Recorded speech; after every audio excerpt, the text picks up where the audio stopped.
А следующий день мы открываем поездкой до чрезвычайно живописной точки вблизи Севастополя, Балаклавской бухты и города Балаклава, что находится всего лишь в 15 километрах от Сева.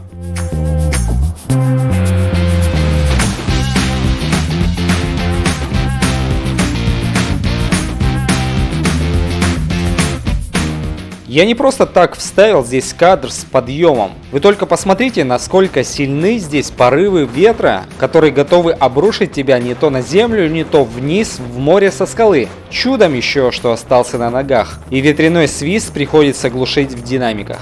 И чтобы не слетела шапка с головы, я заведомо нагружаю ее от ворот камнями, как Вирджиния Вульф свое пальто.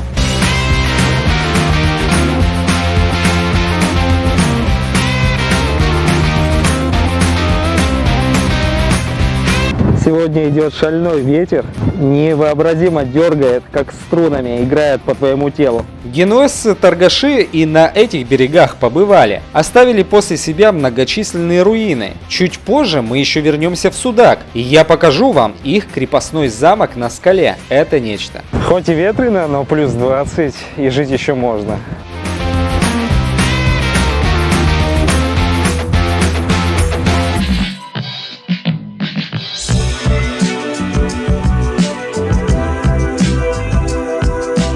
Когда-то Гомер складывал мифы о лестригонах, описывая здешние места в своей Одиссее в 10-й песне. Жили ли здесь каннибалы тогда, от которых спасался царь Итаки? Нам неведомо, но скалистая бухта – одна из немногих, чья красота была затронута Гомером в поэме. Поэтому я просто включу вам музыку, чтобы вы насладились местной красотой. А об округе мы поговорим с вами сразу после полетов. Ну и с вас лайк за красивые кадры.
Ну что ж, друзья, за моей спиной бухта с заходом в Балаклаву, а за спиной камеры находится Генуэзская крепость, которая в свое время принадлежала купцам, торговавшим на территории Балтики, на территории Черного моря. Значит, Генуэзский союз построил ее в XIV веке, и генуэзцы, как мы знаем, славились своей неудержимой торговлей. Каждой крепости давали свои названия, и вот эта крепость получила такое необычное название Чимбала, крепость Чимбала. С 15 по 18 век территория этой крепости, она полностью была под контролем Османской империи. Что еще можно здесь добавить? Сама крепость располагается на высоченном мысе, такая вот невероятная скала с прекрасным видом по сторонам. А эта скала называется Крепостная. Сейчас на территории крепостной скалы находятся уже, так скажем, руины, настоящие древние руины, которые являются на сегодняшний день самой знаковой, самой главной достопримечательностью этого места. За моей спиной как раз таки, где корабли вплывают в бухту, и там уже находится подводная база военно-морского флота. Класс!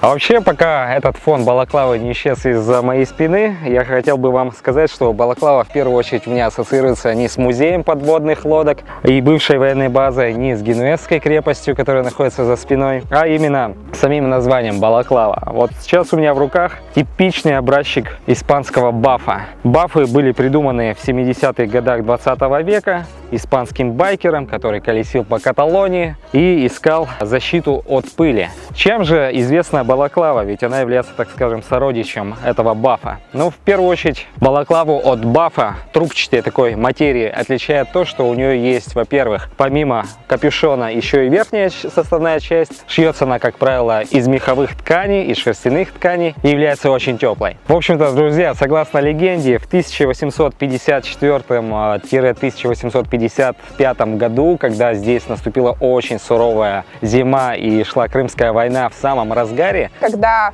англичане сидели по всей округе в засаде, они очень сильно замерзли от наших морозов. Именно в те времена зима была очень-очень холодной и ветреной. Это была очень серьезная битва, блокада города. И их командование немножечко по срокам сдвигало время поставок теплой одежды. И тогда они не растерялись и придумали вот эту тему — шерстяная маска на лицо, которая сейчас используется у нас и сноубордистами, и горнолыжниками. И дали ей вот такое интересное специфичное название. Корни самого слова у нас уходят к тюркским языкам. Чужой такой.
А далее, покончив с борьбой против ветра, по умолчанию ветряной мельницей, мы спустимся вниз,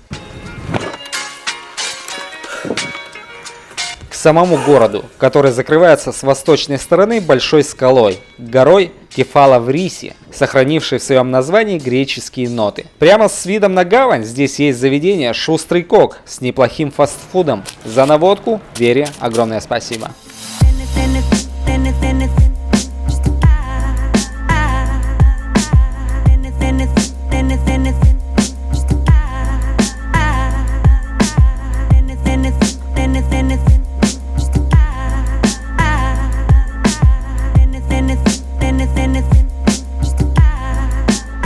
Бухта Балаклавы усыпана множеством причалов и лодок по восточной части. Сегодня здесь часто любят возить приезжих на внешний рейд для ловли черноморской рыбки, ставриды, морского окуня, кефаля, барабули и прочих. А море, тем не менее, усыпано желеобразными белыми медузами и то и дело мусором. С западной стороны этой гавани находится объект 825, Балаклавский подземный музейный комплекс, а ранее подземный завод стратегического назначения для ремонта и снаряжения подводных лодок ядерным оружием. Кто был внутри, пишите, что там хорошего либо плохого.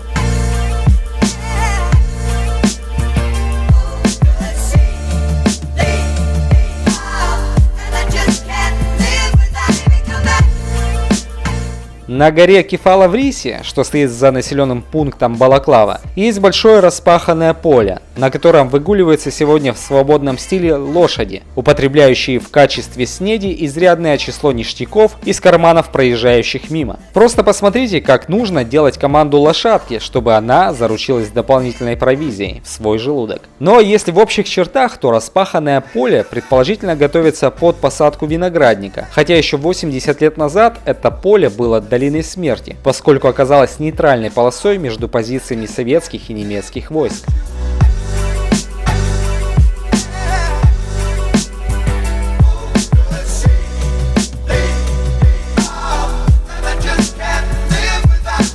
И снова закат нас достиг в дороге, а это значит, что еще один день прошел в Крыму не зря. Следите за будущими выпусками на трубе у меня на канале и обязательно перчите в комментариях, что контент пушка или полный отстой. Я постараюсь прочесть каждый отзыв. А завтра нас ждет еще более масштабный день на события.